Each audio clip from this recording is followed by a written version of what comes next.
주 앞에 정직한 자가 말씀의 은혜 또한 누리게 될 줄로 믿습니다. 건강을 위해서라면 참 많은 것들을 포기해야 합니다. 그 중에서도 먹는 것 많이 제한하고 포기해야 하지요. 그래도 끝까지 포기 안 되는 음식들이 있습니다. 저도 몇 가지가 있는데 그중 하나 라면입니다. 그 중에서도 저는 비빔면 참 좋아합니다. 여러분, 오른손으로 또 왼손으로 비벼 먹는 그 오리지널 비빔면 있지 않습니까? 여러분, 이 비빔면 먹고요, 콜라까지 마시면 참 행복합니다. 안 좋은 것 안 좋은 것이지만 두 개 같이 먹으면 좋습니다. 몇 해 전 우연히 여러분 뉴스에서 이 제가 좋아하는 비빔면에 관한 그 뉴스를 다루는 것을 보게 되어졌습니다. 아무래도 제가 좋아하는 것이다 보니까 좀 더 집중해서 보게 됐습니다. 뉴스의 리포팅은요, 그 라면이 비빔면 시장에서 1등을 39년간이나 지켜왔다라고 하는 사실을 이렇게 리포팅하면서 시작됐습니다. 그러면서 기자는 그들이 과연 어떻게 그 오랫동안 그 업계 1위를 지킬 수 있었는지를 소개하였지요. 그러할 때에 이 사람들은 자기들이 오랫도록 이 업계 1위를 할 수 있었던 비결로 양념장, 비빔장을 꼽았습니다. 여러분, 그 라면 보시면 지금 여러 종류가 있지만 그 빨간 조그만 스프 있는 것 여러분 아시죠? 이 기업은 이 양념장 맛 지키는 데에 온갖 정성을 다 쏟고 있었습니다. 사실 먹으면서 그냥 단순한 양념장인 줄 알았거든요. 근데 듣다 보니까 노력의 집합체였고 총체였습니다. 양념장에는 무려 12가지 재료가 들어간다고 하는데요, 중요한 것이 그들이 말하기를 이 양념장의 원재료 배합 비율을 매우 자주 조정한다는 것입니다. 왜냐하면 때마다 이 원재료 맛이 아예 달라지기 때문이었습니다. 예를 들어서 어느 해에는 고춧가루가 매울 때도 있고 또 어느 때에는 덜 매울 때가 있으니까 이 배합 비율을 재료들마다 그렇게 때마다 조정해야 한다는 것이죠. 일정한 맛을 내야 하니까 원재료의 상태에 따라 배합률을 그렇게 수시로 조정하는 데 노력한다는 것입니다. 그런데 이 과정이요, 간단치만은 않았습니다. 연구원들이 출근을 하여서 매일 하루 10개씩 비빔면을 끓여 먹고 맛의 변화를 감지해낸다라고 합니다. 여러분, 생각해 보십시다. 아무리 좋은 음식이어도요, 똑같은 메뉴를 계속 반복해서 먹다 보면 여러분 질리게 되어져 있지 않을까요? 하물며 그것도 10개씩 말입니다. 근데 그게 좋아해서 하는 게 아니라 일로, 또한 미묘한 것들을 발견해야 하는 미션도 있고 말입니다. 그래서 제가 생각하기에는 되려 라면 먹는 일이 세상에서 나한테는 제일 행복한 일인데 저들에게는 행복이 아니라 고통이 될 수 있겠다, 그렇게 생각했습니다. 그런데 문득 지나고 보고 다시 한번 생각해 보니까 저렇게까지 하니까 39년 동안 1등 놓치지 않았지라고 알게 됐습니다. 저 정도 노력 없이는 그 무엇도 지키지 못하겠구나, 그리 또한 느끼게 됐습니다. 여러분, 얼마나 치열합니까? 라면 하나, 스프 하나 만드는 데에도 이렇게 애쓰고 노력합니다. 비단 그들만의 이야기겠습니까? 누구라도 자기 위치에서 자기의 자리를 지키려면 이 정도 각고의 노력을 하는 것은 필수임을 우리 모두는 매우 잘 알고 있습니다. 무엇 하나 그냥 자동으로 되는 것 없습니다. 이 주제를 오늘의 우리에게로 향해 봅시다. 여러분의 열심히 지킬 것들은 지금 무엇입니까? 그것을 위해 여러분은 얼마만큼의 노력과 애씀이 있으십니까? 그리고 마지막으로 여러분이 그렇게 애쓰고 그렇게 노력하여 지키려는 것들 중 여러분의 믿음, 여러분의 신앙, 예수와 복음 포함되어 있습니까? 예수로 구원받은 자에게 있어서 여러분 세상 무엇보다도 제일 지키려고 노력하고 애써야 할 부분은 바로 우리 믿음과 신앙, 예수와 복음인 줄로 믿습니다. 예수를 향한 믿음, 구원과 영생의 은혜, 천국의 소망이요. 물론 여러분 이것들은 우리에게 정말 거짓말 같은 선물처럼 주어졌더랬습니다. 무엇으로 말입니까? 하나님의 은혜로 말입니다. 하지만 하나님의 은혜로 선물처럼 거저 주어졌다라고 하여서 이것들이 우리에게 간단히 주어진 것이 아님을 우리는 잘 알고 있습니다. 지난 사순절 고난주간을 지나가며 우리는 이러한 것들이 얼마나 깊은 고통과 희생과 인내를 통해 주어졌는지를 잘 살펴보고 느껴왔더랬습니다. 그러므로 여러분 우리에게 주어진 이 믿음과 신앙, 예수와 복음 우린 매우 소중히 여기며 반드시 삶중에 지켜가야 될 줄로 믿습니다. 더욱이 작금의 시대를 둘러보십시다. 개인에 대해서는 지나치게 강조하고 있고요. 여러 사상들의 영적인 흐름은 우리의 믿음과 신앙과 예수와 복음을 우리 뒷전에 놓게 쉽도록 만들어버립니다. 많은 위협이 있고 많은 유혹이 있습니다. 그래서 이러한 것들에 잘 대항하지 못하면, 잘 준비하지 못하면, 어설프면 우리 영혼의 성장은 더디어질 수밖에 없습니다. 고로 믿음의 신앙의 성장을 지속하려면 이것들을 지켜갈 큰 열심, 최선 우리에게 반드시 필요합니다. 믿음 지키기에도 대충의 자리는 없습니다. 세상 1등 자리 지키려고 작은 양념장 하나에 그렇게 전부를 걸어넣는 이 진심을 다하는 이들을, 그들의 노력을 오늘의 우리에게 비추어 보십시다. 여러분, 그렇다면 오늘의 우리가 우리 믿음 지키기 위해 어떠한 노력, 어떠한 이해가 필요할까? 그럴 때 오늘 보면 3절 보시면은요, 유다가 이렇게 말하는데, 우리 3절 한 번만 다시 읽어보죠. 3절입니다. 시작. 사랑하는 자들아, 우리가 일반으로 받은 구원에 관하여 내가 너희에게 편지하려는 생각이 간절하던 차에 성도에게 단번에 주신 믿음의 도를 위하여 힘써 싸우라는 편지로 너희를 권하여야 할 필요를 느꼈노니. 아멘. 유다는 3절 중반까지 이렇게 말합니다. 사랑하는 자들아, 우리가 일반으로 받은 구원에 관하여 내가 너희에게 편지하려는 생각이 간절하던 차에만입니다.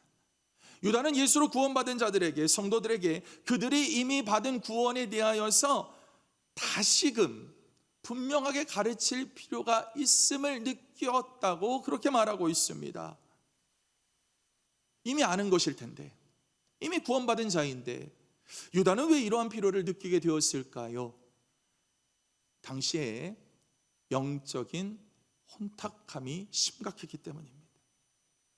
당시 초대교회, 여러분 안팎으로 매우 많은 큰 영적 도전에 직면해 있었습니다. 밖으로는 교회의 박해가 시작되어졌고요, 교회 내적으로는 잘못된 가르침, 이단의 사상들이 교회 공동체 내로 흘러들어와서 큰 문제를 만들기 시작했기 때문입니다. 많은 이단의 사상들이 있었지만 그 중에서도 제일 큰 문제는 영지주의였습니다. 여러분, 영지주의자들은요, 육체의 정욕을 탐닉해도 된다라고 가르쳤고, 영적인 권위는 무시해야 된다고 그렇게 가르쳤고, 원망하고 불평하는 것도 다 괜찮다, 경건하지 못한 삶으로 성도들을 유혹하고 미혹했더랬습니다. 안타까운 것은 당시에 많은 성도들이 자기 믿음을 그들로부터 지켜내지 못하고 이들에게 휩쓸려 버렸더라라는 사실이죠. 그래서 유다는 믿음의 성도들에게 어찌해야 믿음을 온전히 지킬 수 있을 것인가에 대하여 다시금 가르칠 필요를 그렇게 느꼈던 것입니다. 잘 믿고 있었으면 다시 가르칠 필요 못 느꼈겠지요. 물론 성도들 나름대로의 노력은 있었을 것입니다. 그런데 늘 했던 대로 했다면 부족했을 것입니다. 그래서 많이 무너지고 많이 넘어졌을 것입니다. 왜일까요? 믿는 자를 향한 세상의 공격은 똑같지 않습니다. 날이 갈수록 더 강성해지고 더 거칠어지기 때문입니다. 이것만큼의 열심 내지 않으면 그것에 무너집니다.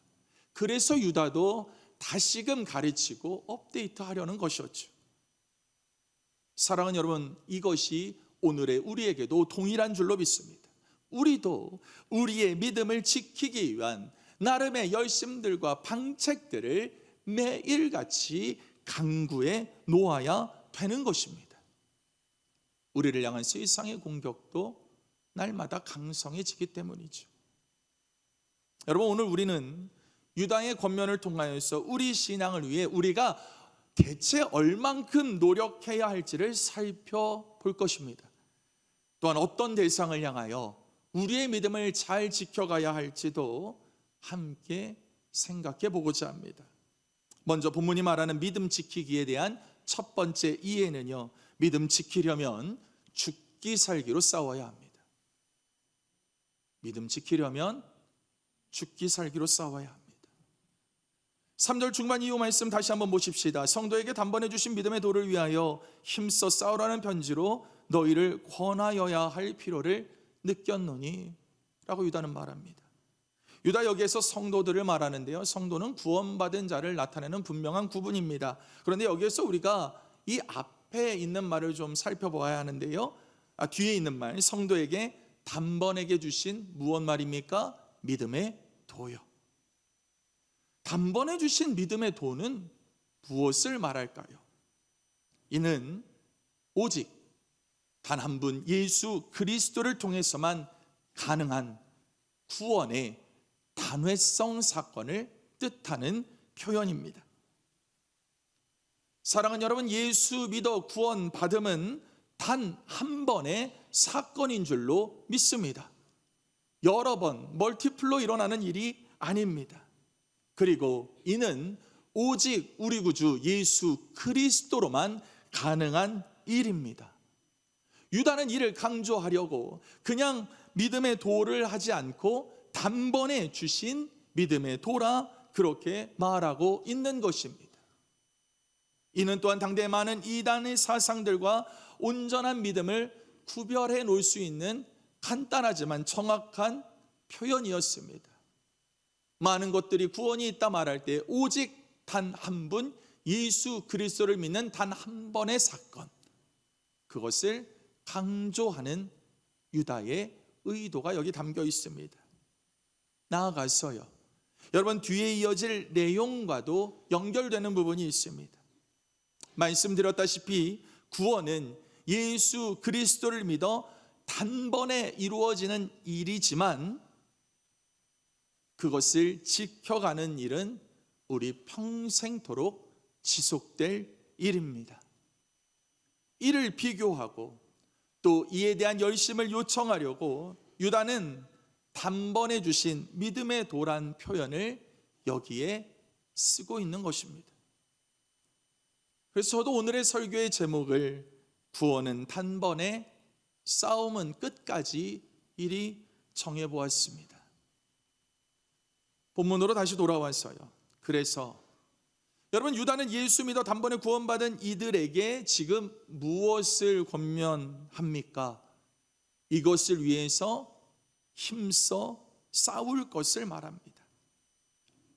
믿고 구원받아 영생 얻게 한 예수의 복음, 하나님과 화목하게 하여 주셔서 주의 자녀요 주의 백성 되게 하여 주신 예수와 복음, 부활 소망으로 천국을 확신하게 하신 그 복음, 유다는 예수와 복음, 믿음과 신앙, 이것들을 위하여 최선을 다해 싸울 것을 지금 성도들에게 명령합니다. 그냥 싸우라고 하지 않았습니다. 힘써 싸우라고 말했습니다. 노력 다 하란 말입니다. 애쓰란 말입니다. 가진 전부 다 쏟아 넣어 이기란 말입니다.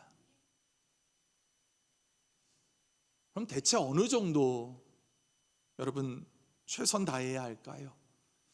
그러할 때 3절에 힘써 싸우라, 이것을 원문으로 좀 살펴보면 흥미로운데요, 힘써 싸우라 헬라어 원문 보시면 에파고니 체사이입니다.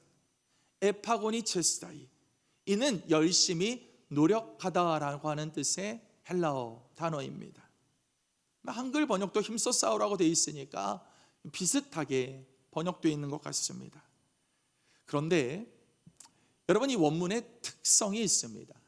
이 에파고니 체스다이가 말하는 노력이요, 이 노력은 어느 특정 스포츠 경기 선수가 힘쓸 때, 애쓸 때 쓰는 노력을 뜻한다, 의미한다라고 학자들이 말하고는 합니다. 여러분, 어떤 경기일까요? 설교 시간이라 맞추시는 분 상품 드리지는 못하겠고, 어떤 경기겠습니까? 레슬링입니다. 여러분, 레슬링은 아주 오래전 고대시대 때부터 그렇게 내려온 그러한 스포츠입니다.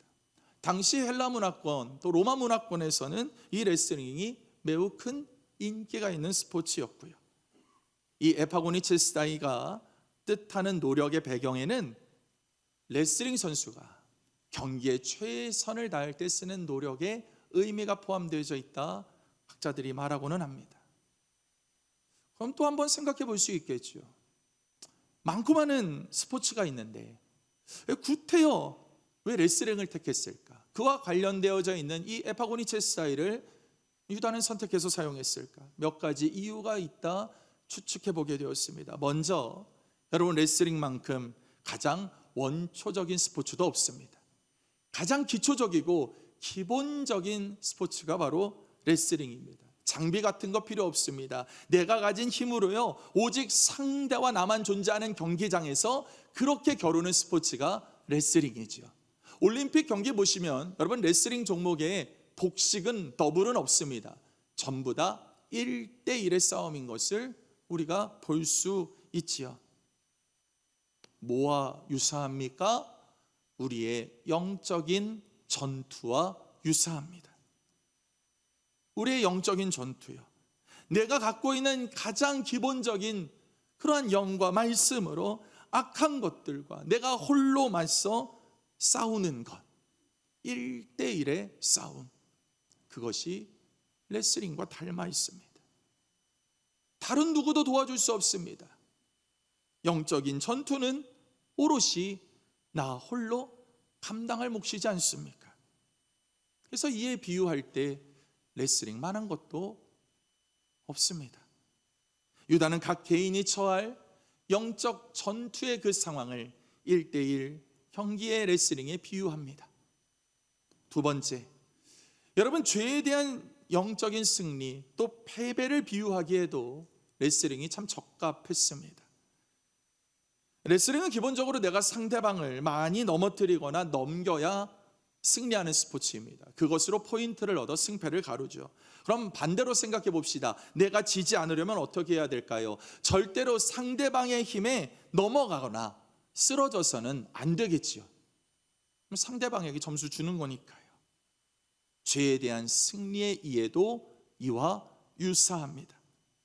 성경은 우리로 죄에 대해 싸우라고 말할 때에 죄에 대해 쓰러지지 말라라고 하는 표현을 매우 빈번하게 사용하고 있음을 우리는 볼 수 있습니다. 여러분, 유다서 한 장밖에 되지 않으니까 오늘 유다서 집에 가셔서 다 한 장씩 읽어보시면 좋겠는데요, 우리가 다 읽어보지는 않았지만 유다서 1장 24절 하반절에 보시면 능히 너희를 보호하사 거침이 없게 하시고 라고 그렇게 말하는 부분이 있습니다.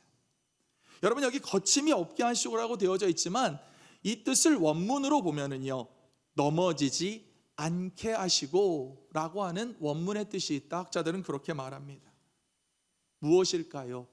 죄에 대하여서는 성도들은 쓰러져서도 넘어져서도 안 된다 라고 하는 것의 강조입니다. 그러니 레슬링과 유사하지요. 마지막으로요, 유다가 레슬링에 이 단어를 가져온 이유는 힘이 세야 이기는 게 레슬링이기 때문입니다. 힘이 강하면 이기고요, 힘이 약하면 집니다.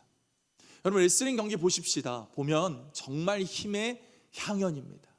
두 선수가 맞잡은 손에 모든 힘이 다 느껴집니다. 근육은 다 일어서 있고 말입니다. 힘이 약하면 꼼짝없이 지는 게 바로 레슬링이죠. 마찬가지입니다.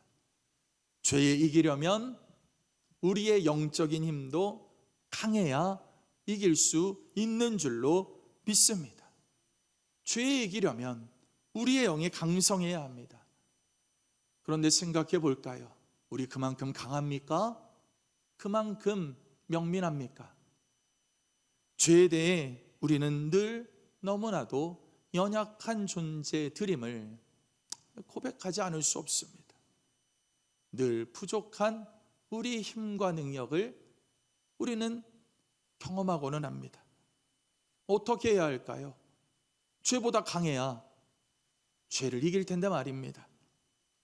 그래서 시편 138편 3절 이렇게 말하는데, 우리 함께 읽습니다. 시편 138편 3절입니다. 시작. 내가 간구하는 날에 주께서 응답하시고 내 영혼에 힘을 주어 나를 강하게 하셨나이다. 아멘. 누구에게 간구해야 합니까? 주님께 간구해야 될 줄로 믿습니다. 간구하면 성령께서 우리에게 능력 주시고 늘 우리와 함께 하여 주실 줄로 믿습니다. 그래서 죄에 승리토록 말입니다. 성령으로 강력해진 우리여야만 악한 것에 힘에 지지 않고 승리할 수 있기 때문입니다. 이런 죄에 대항하는 싸움, 승리의 과정의 유사성 때문에 유다는 오늘 본문에서 에파고니체스다이 선택해 성도들을 권고하고 있는 것입니다. 또 하나가 있습니다. 여러분, 유다가 이 에파고니체스다를 본문에 쓸 때에 헬라어 시제로 현재 시제를 씁니다. 헬라어에서 현재 시제를 쓰는 목적은 아주 명확합니다. 지금 이 행동을 앞으로도 계속해야 한다라는 뜻입니다. 한 번이 아닙니다. 어느 정도 가다가 멈추는 게 아닙니다. 끝까지 영원토록 이렇게 해야 함을 강조할 때 헬라어는 현재 시제를 사용합니다.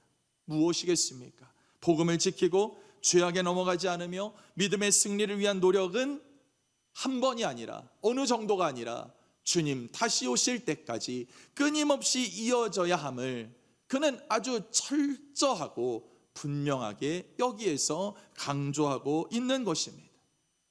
죄에 대해 넘어지지 않고 온전한 복음 지켜가려면 여러분, 영적인 열심이 있어야 하는데 그냥 열심이 아니라 각고의 열심이, 그것도 쉼 없이 줄기차게 이어져야 한다라는 말입니다.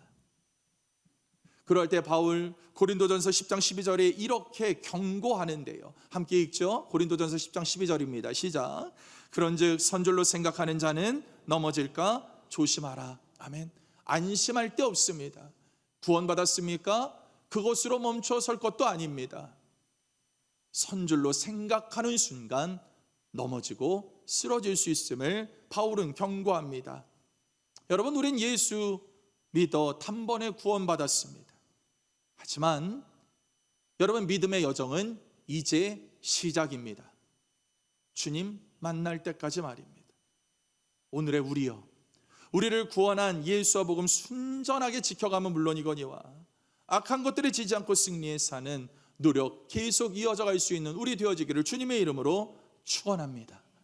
작정하고 결단하면 성령께서 우리로 도와주실 줄로 믿습니다. 그런데 여러분, 근본적으로 하나 생각해 볼까요? 우린 우리 믿음을 지키기 위해 왜 그럼 이렇게까지 열심을 내야 하는지 말입니다.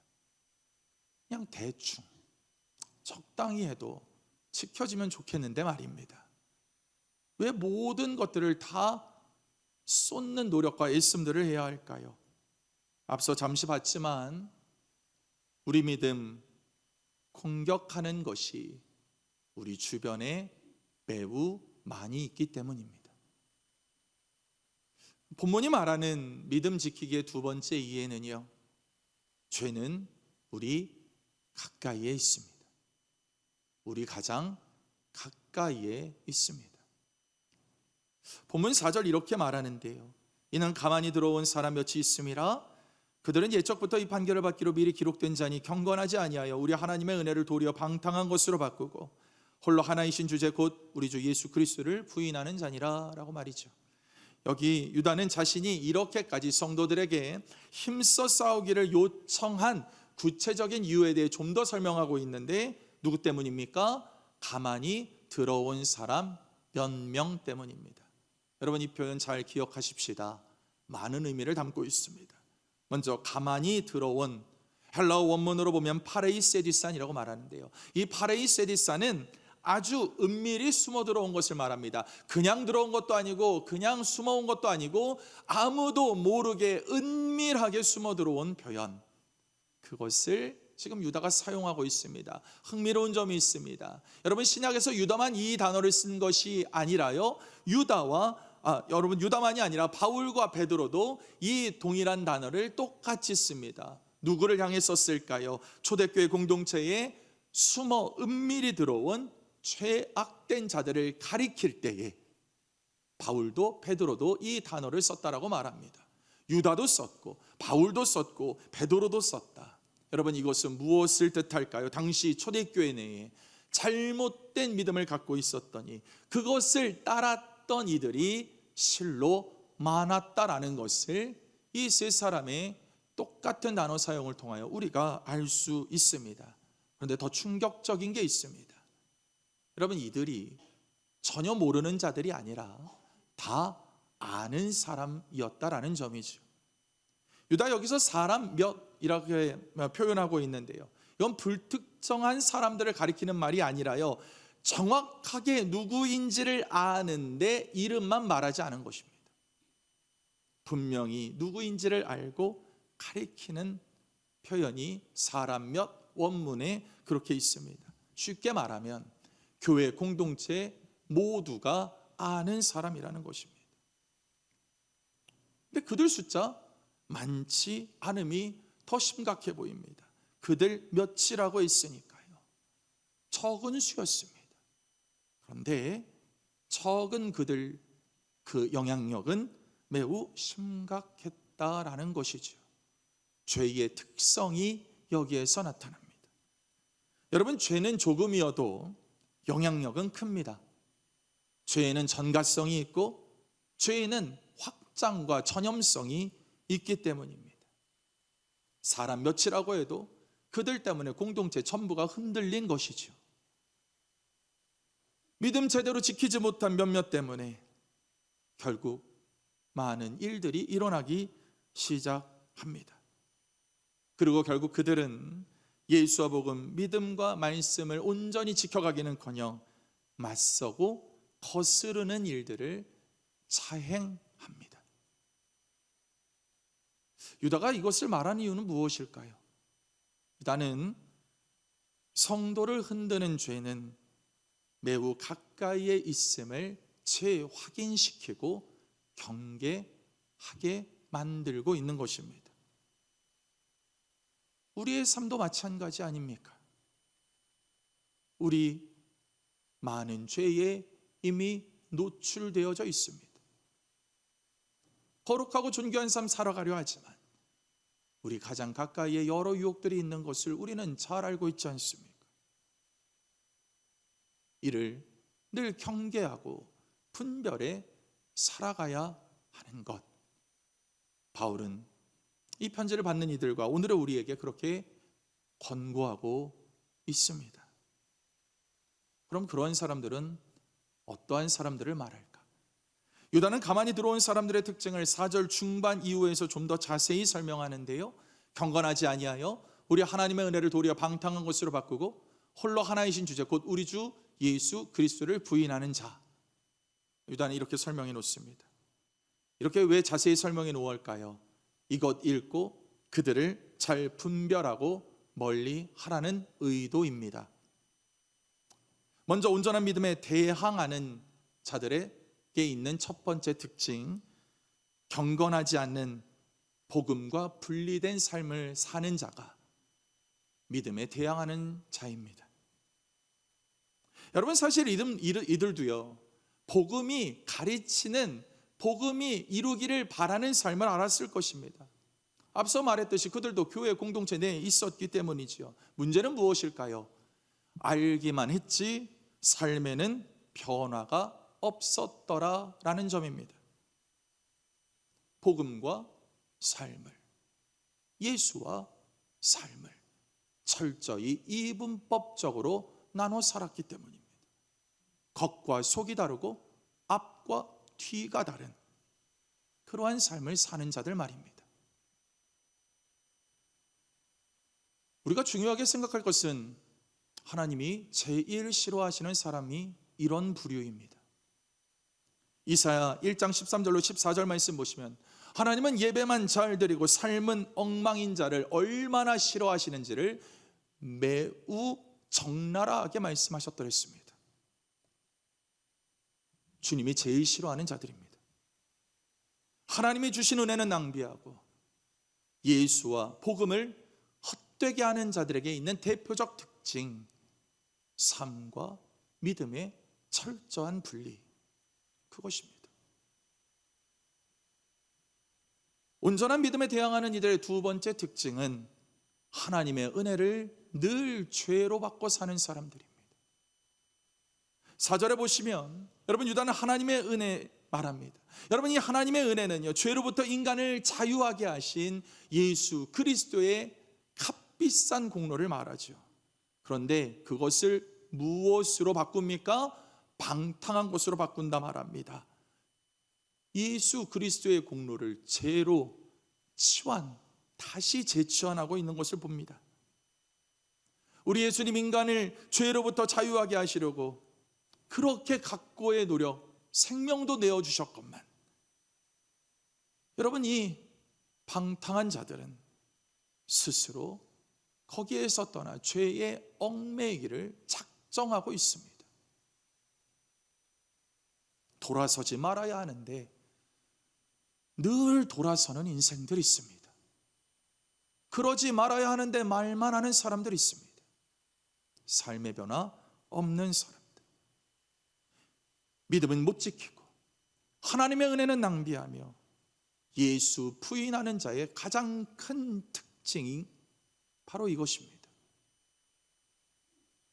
온전한 믿음에 대항하는 이들의 세 번째 특징, 예수님에 대한 깊은 이해가 없습니다. 그래서 이들 믿음 얕아지고 여러 가지 것들에 쉽게 흔들리는 것입니다. 특히 본문에서 유다는 성육신 하셔서 이 땅에 오신 삼위일체 되신 우리 주님에 대해 말하는데 그것을 부인하는 사람들을 언급하고 있음을 우리가 중요해 볼 필요가 있겠습니다.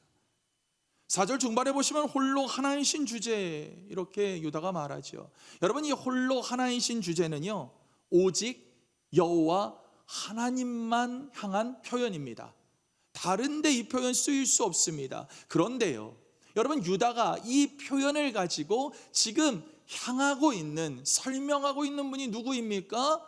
곧 우리 주 예수 그리스도를 설명하고 있습니다.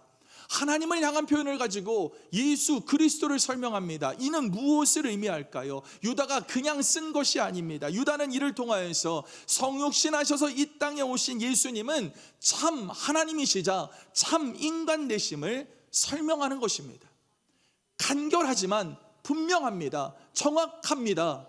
여기에는 어떠한 변경의 여지도 없는 것입니다. 그런데 이를 부정하는 이들이 있습니다. 모른다는 것입니다. 영적으로 무지한 자들입니다. 교회 공동체에 있었지만 여러분, 예수에 무지했던 것입니다.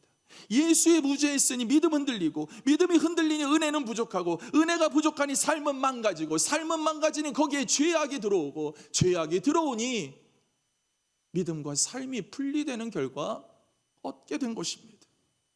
모든 게 다 엉망된 것, 예수를 온전히 알지 못했기 때문입니다. 유다는 이런 이들이 멀리 있지 않고 성도들, 당신들 근처, 너희들 공동체 가운데 있으니 주의하고 경계하고 분별할 것을 권고합니다. 디도서 1장 16절 또한 이렇게 우리에게 권고합니다. 함께 읽습니다. 디도서 1장 16절입니다. 시작. 그들이 하나님을 시인하나 행위로는 부인하니 가증한 자요 복종하지 아니하는 자요 모든 선한 일을 버리는 자니라. 아멘. 본문에서 유다가 성도들이여 여러분 믿음 지켜야 합니다, 힘써 싸워 지켜야 합니다 라고 그렇게 간절하게 명령하고 권면했던 이유가 이 사람들 때문입니다. 입으로는 예수 말하지만 마음으로는 믿지 않고 행동으로는 전혀 변화 없는 인생들, 이들은 특별한 데 있지 않고 너희들 주변에 있다. 그러니 주의하고 경계하라. 이것이 본문에서 유다가 주고 있는 오늘의 우리를 향한 경고요 권고인 줄로 믿습니다. 여러분, 내 믿음, 내 삶 흔드는 적은 멀리 있지 않습니다. 적은 내부에 있고요, 가까이에 있습니다. 그래서 우리는 늘 여러 영적인 위협에 노출되어져 있다 인지하고 살아가야 합니다. 성도는 내 주변에서 일어나는 일들 잘 분별하고 경계하는 것을 주변부터 시작해야 합니다. 숨을 곳 없습니다. 피할 곳도 없고요, 맞서 싸워 이기는 수밖에 없는 줄로 믿습니다. 말씀 정리하죠. 사순절, 고난주간, 부활절이 지났습니다. 예수 그리스도, 그의 희생과 죽음과 고난, 십자가, 부활의 영광, 우리의 구원을 위해 일하신 예수님을 묵상하고 기억하는 그 절기가 은혜 중에 지났습니다. 그래서 여러분의 무엇이 달라졌는지요? 부활절 이후와 이전 다른 변화가 여러분의 영적인 지경에 일어나셨습니까? 믿음과 신앙 더 굳건해지셨는지요? 예수를 향한 감사의 마음과 내 간절함은 더 짙어지셨습니까? 그리스도와 나와의 관계는 고난주간 일주일 지난 뒤에 어떻게 됐습니까? 사람은 망각의 동물입니다. 물론 망각도 잊혀짐도 우리 주님이 주신 은혜요 선물입니다. 하지만 잊을 것은 잊어도 기억하고 지킬 것은 반드시 기억하고 지켜가야 될 줄로 믿습니다. 무엇부터 말입니까? 예수와 복음, 그를 통한 구원, 은혜, 믿음 말입니다. 어떠한 수고와 노력이 수반된다 할지라도 이것들을 향한 열심과 노력이 우리 가운데에 계속 이어져 가고 있는지 스스로에게 자문해 보았으면 좋겠습니다. 여러분은 대체 여러분의 믿음을 위해 무슨 노력을 하고 계십니까? 그러할 때 그 영적인 노력이요, 내 주인 되신 주님의 만족과 기쁨을 향해 있는지도 매우 중요하고 민감한 주제입니다. 내가 영적으로 열심을 내고 있는데 그것으로 내 기쁨과 만족이 되어져 가고 있는지 또한 경계해 보아야 될 지점입니다. 믿음으로 얻을 기쁨과 감사함은 절대로 우리에게로 먼저 향해서는 안 됩니다. 내 영적인 노력으로 내 기쁨, 내 만족 스스로에게 먼저 찾음은 참선이나 명상 따위들이 그렇게 주장하는 바입니다. 예수로 구원받은 자가 말할 계제는 아닙니다. 온전한 그리스도인들은 자기 마음과 믿음을 지키려 애써서 결국 누구의 기쁨이 되어져야 하는가? 예수 그리스도 나의 주인의 기쁨 되기를 바라고 소망하는 데에 다 있어야 될 줄로 믿습니다.